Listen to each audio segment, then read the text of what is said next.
Oh, good. Just the two people I was waiting for. What do you mean? We were here the whole time. Like in a bush? What?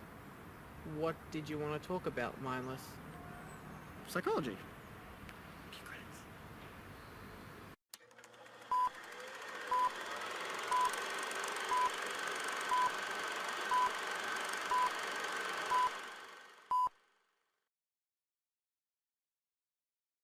You can crouch down. You don't need to.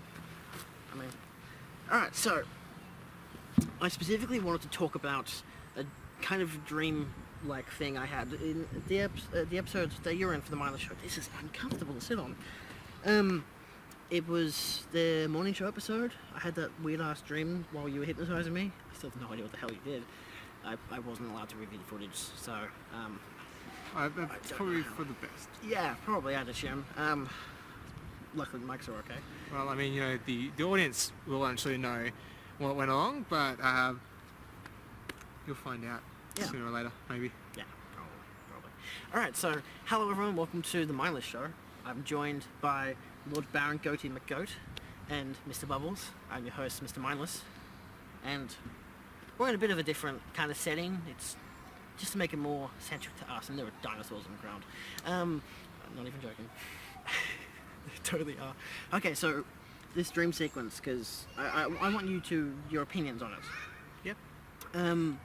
So in the sequence, I seem to kind of teleport to a different place. It seems to be like a room that's similar in the house I'm currently living in, and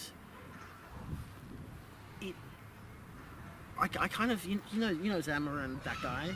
Yeah. Yeah. So it's just pretty much them just laughing at me, and then you kind of a like overlord kind of thing laughing at me as well, calling me a fool or just saying fools in general. Alter ego complex.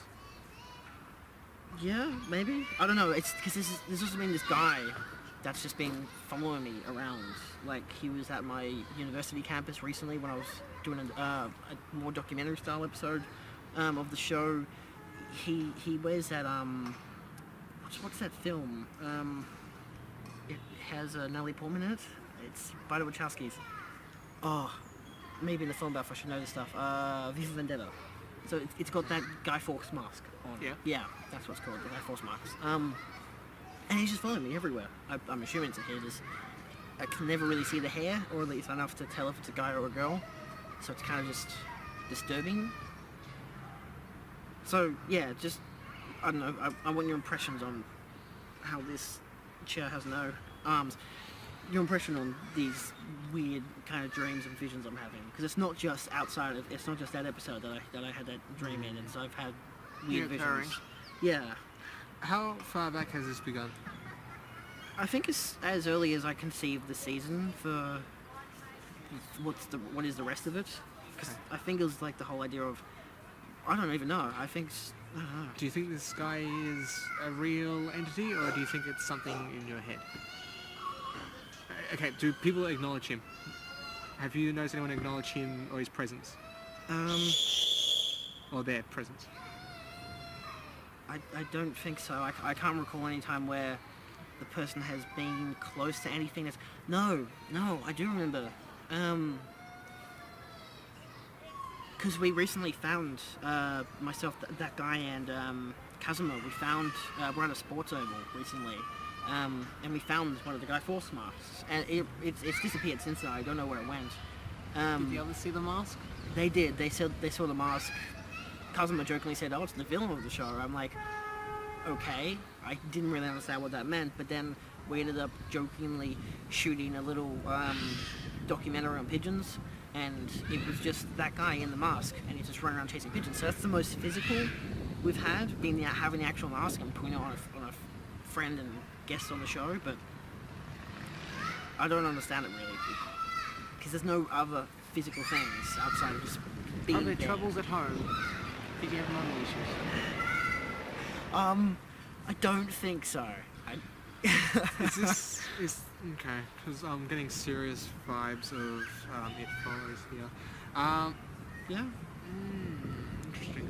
Have you made any enemies recently? Have you possibly step on someone's toes that you shouldn't have, crossed someone's path that you shouldn't. Have you been feeling tense, rather physically or sexually? Because Freudian psychology has a lot to do with tension and the release of through sex. What does this have to do with him having a masked person following him? Freudian psychology. It could be a BDSM thing, but I really doubt it. No, I don't think it's a sex thing. Are you behind on your rent? No, in fact, we're actually moving. So definitely not behind on the rent. Could be stressed. How is your sex life? My sex life is As existing as the dinosaurs. Yeah, it's existing as the dinosaurs. Yeah, pretty. Pretty good. Still a virgin. Yeah, pretty not there. That's something personal. You shouldn't talk about my virginity like that. It disappeared a long time ago. Much like my will Did to you live. not pick up I on did. the reference? I did. That's funny. Should have just called you Mark and would have made more obvious. Yeah, how's your sex life? Well, pretty good, still a virgin. Yeah. Back to the topic at hand. Anyway, so this mysterious... Okay, interesting. And Have you been keeping a sleep diary, sleep journal, recording in great detail what you've been dreaming upon waking up to the best of your recollection? I haven't really needed to be honest. The images are very vibrant, but the thing is, it's not just during my sleep. I'm saying this during the day as well. Like the only real time during my sleep was when you were hypnotizing me, and that technically isn't really even sleep. I was Just under an a altered state of consciousness. Yeah, exactly. are we looking at possibly an entity that exists between our realm and some other realm? If they're able to appear and disappear at random, they're able to appear in your dreams and make themselves appear to certain people but be completely invisible or non-existent to others. Could it possibly be that this is something that's tapping itself into your mind and the mind of those around you? I mean, it's wholeheartedly possible, but I think it's definitely isolating itself to me because when I was doing the episode, the documentary, just after I'd filmed the first interview, we were on a bridge because we were at Swinburne, and I looked out the window and just randomly I just saw myself down on the ground. It was quite a distance away too. It was like 7 or 8 floors down. I just saw myself.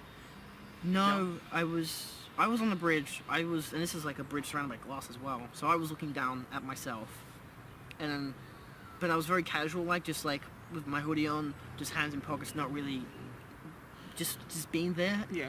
And then all of a sudden I was there, and I was on the ground, and I was looking up at the bridge.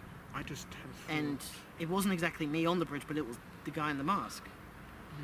And then went back to me, and then back to me on the bridge, and I just shrugged it off as, okay, I'm just kind of tripping out, and I'm still kind of filming, let's just move the hell on. So I was just in the moment, yeah. You said that it's hard to distinguish who they are, whether they're male, female, old, young.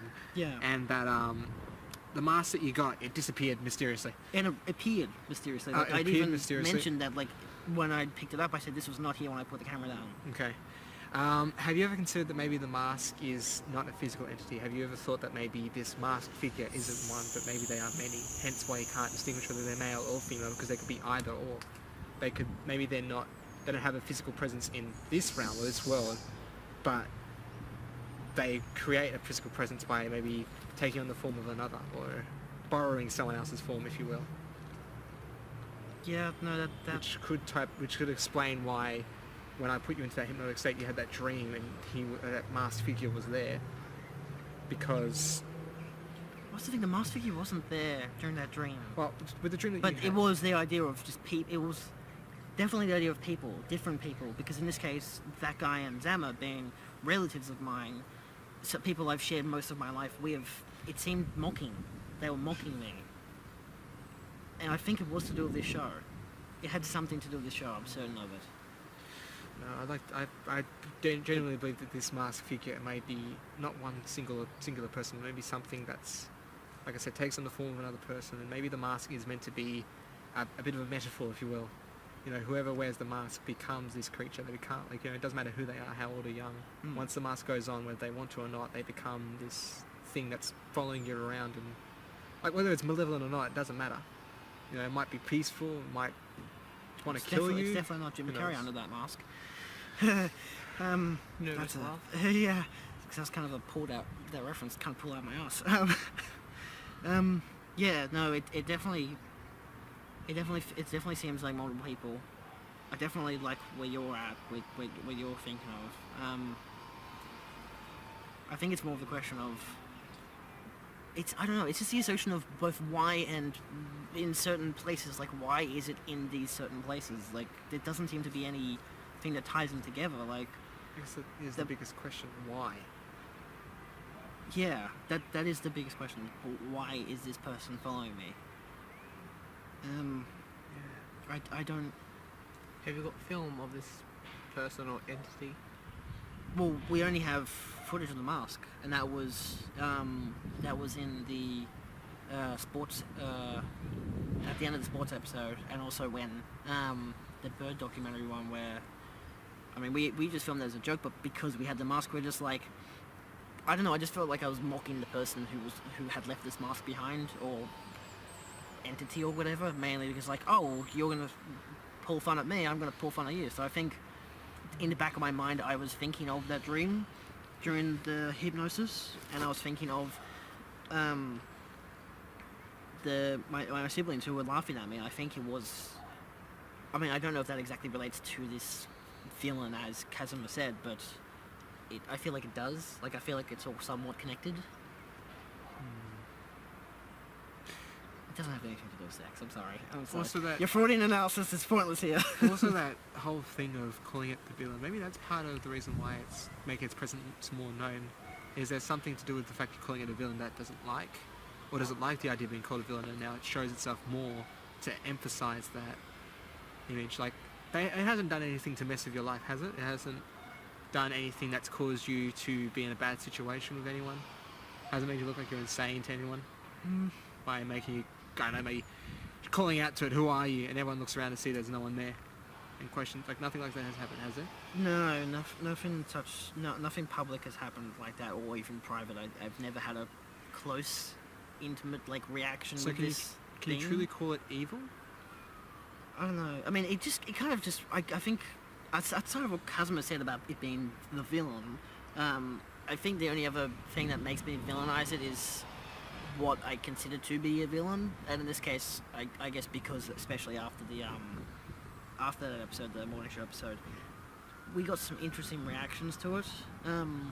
Some strangely negative because it was such a contrast, especially the comedy episode was the pilot for the season, but like it was just a normal episode, but it did have something to it that obviously I'm trying to bring out this more cinematic story to it, and I think I may have gone a bit far in the morning show episode, and the reactions weren't positive. So I don't know. I feel like I just loosely associate the two somehow. Again, villains just in general. Well, Baron, you look like you have something you want to say. Something interesting to bring to the conversation. I really don't. You don't? You haven't had. Well, you what do don't you have think of this, at least? Like the whole idea of this Question masked it, person. what? They can see the mask, but can they vouch for that as an identity, or just people playing around with the mask, leaving it around? Well, like Angry fans. angry. Yeah. That's another Because thing to go from the realm of physical and realistic to suddenly hocus pocus is a massive jump with no real evidence other than there's this mask that I keep finding. Could just be somebody True. messing with you. Yeah. Yeah. No. That. You have siblings. Yeah. I mean, I doubt. I mean, comparing that guy didn't recognize the mask at all. Like, I mean, he didn't make any reference to it at all. It's just when I was just like, hey, put this on, we'll just make some goofy videos out of it. He didn't really take much notice of the mask. He just did what I said. It was more or less me directing him, just being like, okay, well, we're filming, fuck it, why not? You know, it's just a joke. Yeah. Yeah, floor wasn't very comfortable, is it? I feel like we should have sat down on the couch instead. Sorry about that. Yeah, I'm on the couch. Anyway, if I was on the couch, I'd be on the side, it wouldn't be in the middle. But that's beside the point. I think, I don't know, it's the whole angry fan thing sounds interesting, but then why would I have angry fans? But I mean, I feel like I just explained it, answered my own question of just like, With the because- reaction. yeah, because I'm Exactly. drastically changing this show, people don't like it. You've seen the fan bases of some big shows and how savage they can get. Yeah. I mean, I could even say I've been part of such fan bases that have gotten angry at a show for changing. Like, nothing, honestly, nothing comes to my head, but it's like that kind of thing. Like you're so dedicated to something, and then it just dramatically changes, and you're like, why? Fear of change. Yeah, yeah. I mean, I feel like I'm feeding you words instead of, and it's just like the whole idea of the move as well. Like, it's the fear of change. Exactly, for me as I was saying before, tension and Yeah. fear. So that's definitely. I think these are both very close to, at least from what I can interpret. I think these both are very good answers, conclusions. Yeah. Well, it certainly wasn't a very interesting question to bring up. Very interesting thing to discuss. Yeah, well, I figured, I mean, look, it's psychology, but I mean, like, it's because it's the kind of psychology of what I'm going through, more personal psychology. I don't know if that makes sense. Yeah. I mean, what the hell I'm else can we glad bullshit that- about psychology to... I am sort of glad that, Lord Baron had a bit of a different interpretation to what I have. I'm more of under the belief that it's some sort of, it's very a bit out there, but, some sort of other entity which might explain the dreams and, the constant presence, the mask that suddenly appeared. But also I support his idea that maybe it is the fans, maybe it's somewhat malicious, not really malicious, just someone out there who's maybe doing it for a joke, maybe doing it to try and mess with you. Yeah. Or a group of people are trying to do it to mess with you, which is a more realistic approach. Yeah.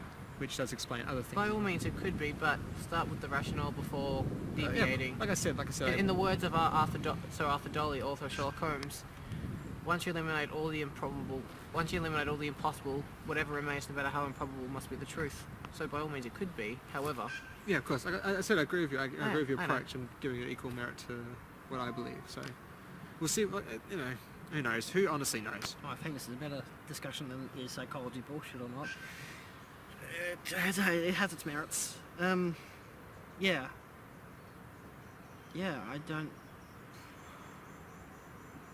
There's nothing really else to look at. I think we're pretty on the nose as to what's going on. Yeah. I guess we're done. I mean, I feel like our time is up. we can hope. Yeah. That was more of a psychology joke. Yeah, his Psychiatrists wasn't. get it. Yeah. No, it wasn't. But yeah, thanks for helping me out. I mean, it is cold out here on this playground. I'm sorry about that. Melbourne. It's, I didn't really think that... I don't know. Playground? Yeah, playground. Playground. What do you mean what Long day. Spit. Mate, banana playground. I think I've gone insane. I agree. We should probably go now, Mr. Bubbles. Indeed. Thanks for this, Mindless. It certainly was a journey. Wait, what about the man in the mask? Who's the villain of the show? Well, I'm sure you can figure that out for yourself.